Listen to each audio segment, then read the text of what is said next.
Esta semana en Bienestar Basado en la Evidencia vamos a tocar un tema bien interesante y bien común y es el gluten, ¿no?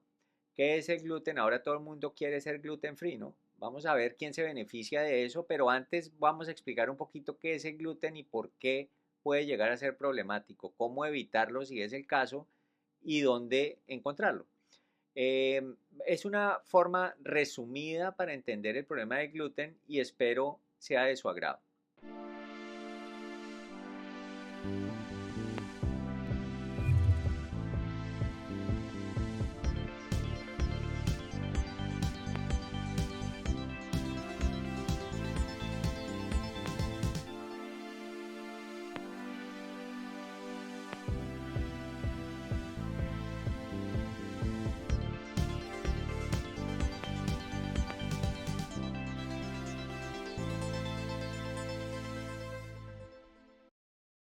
Empezamos el año después de unas largas vacaciones y hoy vamos a hablar de gluten. ¿Por qué gluten? Porque en estas vacaciones tuve la oportunidad de estar en diferentes lugares y en todos ellos escuchaba gente ordenando o preguntándole a los meseros si tenían cosas que fueran gluten free, ¿no? Entonces se volvió de moda el gluten. Entonces vamos a ver primero qué es el gluten, segundo qué problemas puede traer el gluten y a quiénes los puede afectar, y tal vez lo más importante, cómo evitar el gluten si es su caso, el tratar de evitarlo. Entonces hablemos primero del gluten. ¿El gluten qué es? El gluten es una proteína que está en diversos granos. El más común es el grano del trigo. Se ve que el grano del trigo tiene más o menos 8 a 15% de proteína, el resto es principalmente almidón. Y de ese 8 a 15% de proteína, 85 a 90% del total es gluten. El gluten no es una sola proteína, es como un complejo de proteínas. Y hay dos en particular que constituyen el gluten, una se llama gliadina y la otra se llama glutenina. Ambas, cuando se habla de las dos, de gliadina y glutenina, se llaman prolaminas, pero vamos a hablar casi todo el tiempo aquí de gliadina y glutenina. Estas dos, gliadina y glutenina, contienen dos aminoácidos en particular, uno que se llama glutamina, que corresponde más o menos al 38% del total de esa proteína, y el otro es prolina. Estos aminoácidos son especialmente importantes porque precisamente esos residuos de esos aminoácidos causan algunos problemas en términos de absorción, y de eso vamos a hablar en un momentico. ¿Dónde se encuentra el gluten? Les había dicho que se encuentra principalmente en el grano del trigo, y por eso casi siempre que se habla de gluten uno piensa en pan, ¿no? Porque lo que le da la calidad a la masa del pan es precisamente el gluten. El gluten lo hace más cohesivo y lo hace más extensible en el proceso de elaboración, o sea, facilita definitivamente todo el proceso de horneado de los panes y de los pasteles y demás derivados de la pastelería. También se encuentra obviamente en todo lo que usa en trigo, como la pasta, algunos ponqués, algunos lo que llaman biscuits aquí en Estados Unidos, que son como una especie de pastelitos.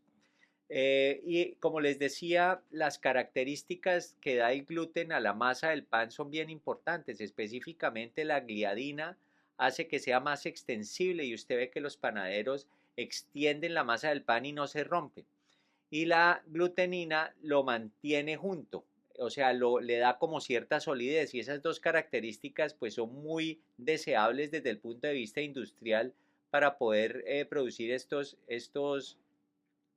diferentes comidas. ¿Dónde encontramos entonces gluten? No es solo en el pan, porque resulta que el gluten se puede obtener de manera por procesos industriales y lo pueden añadir a diferentes tipos de alimentos procesados, y se encuentra en la comida de mar que han reconstituido, en algunos sustitutos de carne para vegetarianos, se utiliza para salsas también, se emplea como emulsificante, y también se utiliza en algunos dulces, se utiliza en algunos mantequillas artificiales como la mantequilla de maní industrial. También se encuentra en diferentes, lo que llaman dressings para las ensaladas, o sea, casi que en todo, ¿no? Lo que nosotros comemos se puede encontrar gluten. También hay gluten, como les dije, que no solo viene del trigo, sino que está en otras fuentes y también hay, como les dije anteriormente, gluten como industrialmente producido. Una de las cosas importantes que hace el gluten y que es atractivo especialmente en la panadería es que la glutenina atrapa el CO2 que se va produciendo en el proceso de fermentación de la levadura y eso infla más el pan, ¿no? Entonces eso es más fácil vender, el pan se vuelve mucho más atractivo entre más esponjado esté, ¿no? Y el gluten pues ayuda para esto, eso es una característica muy buena y de hecho le añaden a la harina gluten para obtener mejor este beneficio. Es bien interesante. No, desde el punto de vista natural, no solo se encuentra en el trigo, también se encuentra en el centeno, en la cebada, en la avena, y adquiere diferente tipo de nombre la proteína dependiendo de lo que hablemos. Por ejemplo, en el caso del centeno es la secalina, en el caso de la cebada es la ordeína y en el caso de la avena es la avenina, ¿no? No importa, todo eso cae en la misma bolsa que vamos a llamar gluten, ¿no? Y digamos que la vía final común es que todas tienen esas dos cosas, glutenina y gliadina. Hablemos un poquito de las otras cosas que tiene el grano del trigo y también la avena y todo lo que mencioné anteriormente, que son diferentes del gluten y que contribuyen a los efectos no tan buenos del gluten. Uno de ellos es la presencia de inhibidores de amilasa y tripsina que hacen que el carbohidrato y el gluten mismo no se puedan metabolizar y no se puedan digerir. Y al no poderse digerir, llegan íntegros al intestino y específicamente el gluten puede tener la capacidad de activar el sistema inmune en el intestino. Eso es un problema. Lo otro son las aglutininas. Las aglutininas también se encuentran en el grano del trigo y esas aglutininas que representan más o menos el 2% del grano del trigo pueden directamente causar inflamación de la pared intestinal. ¿Cuánto gluten se come normalmente en la dieta occidental? Más o menos entre 5 y 20 gramos diarios. Eso es bastante, precisamente por la ubicuidad del gluten, se encuentra en todas partes. Entonces, tratar de disminuir eso se vuelve importante en algunas poblaciones. Hay personas que son particularmente sensibles al gluten y de allí nace el concepto de dieta gluten free o libre de gluten. Se define como una cantidad menor a 5 partes por millón en los exámenes que les hacen en la industria alimentaria. Se supone que con menos de eso la activación del sistema inmune en el intestino no ocurre. ¿En qué consiste la activación del sistema inmune en el intestino? Esencialmente en la activación del receptor del linfocito T que se encuentra en la submucosa intestinal que se llama Toll-like receptor o TLR.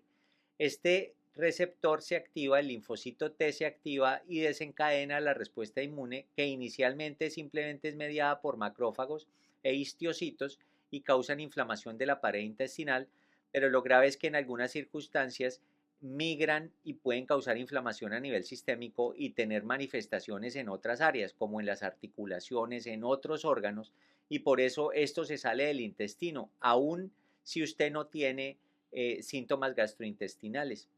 Se dice que, y esto es importante, hay como tres diferentes tipos de problemas de salud que causa el gluten.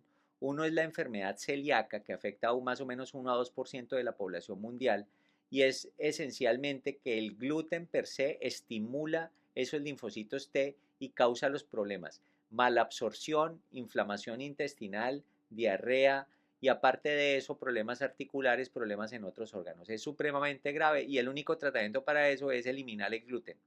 O sea, estas personas que tienen diagnosticada enfermedad celíaca, que eso se diagnostica esencialmente con una biopsia de intestino, ellos sí no pueden comer gluten. O sea, ellos sí necesitan ir a una dieta gluten free. Pero hay otras manifestaciones que puede causar el gluten. Una de ellas es la alergia al trigo. Y esa alergia es esencialmente una respuesta mediada por inmunoglobulina E. Es mucho más frecuente en niños y se manifiesta como el rash cutáneo, de pronto sentir la nariz congestionada, tos, y usualmente cuando crecen en la adolescencia desaparece, pero hay personas que la siguen manifestando. Usualmente esta alergia al trigo no se, o al gluten del trigo no se manifiesta con síntomas gastrointestinales, sino más como síntomas alérgicos. Y hay otro grupo que no se sabe cuántas personas pertenecen a este grupo, es la sensibilidad al gluten no celíaca. Esto significa personas que no tienen enfermedad celíaca, pero que tienen activación del sistema inmune en respuesta al gluten. Estos pacientes usualmente se diagnostican por descarte y son personas que tienen bien sea síntomas gastrointestinales o algunas otras manifestaciones de enfermedad sistémica y no se sabe por qué, y les hacen dietas de exclusión, les eliminan el gluten y miran a ver si mejoran. Si mejoraron, entonces los clasifican como sensibilidad al gluten no celíaca y estas personas se benefician de no consumir gluten. No todo el mundo se beneficia de no consumir gluten. Hay personas a las que no les hace daño. Desafortunadamente, usted puede no saber a qué grupo pertenece. Entonces, si usted tiene algún problema de salud, específicamente enfermedades crónicas, inflamatorias, intestinales o extraintestinales, artritis, problemas en la piel, problemas que le empiezan a aparecer como de manera inexplicable, una cosa que usted puede hacer es una dieta de exclusión. Elimine el gluten y mirar cómo le va. Si empieza a mejorar, probablemente usted se beneficie del gluten. Si usted, de suspender el gluten. Si usted, por el contrario, suspende el gluten, y estoy hablando por un periodo mínimo de 6 semanas, que es el tiempo que se tarda en desensibilizar el sistema inmune que ya está sensibilizado.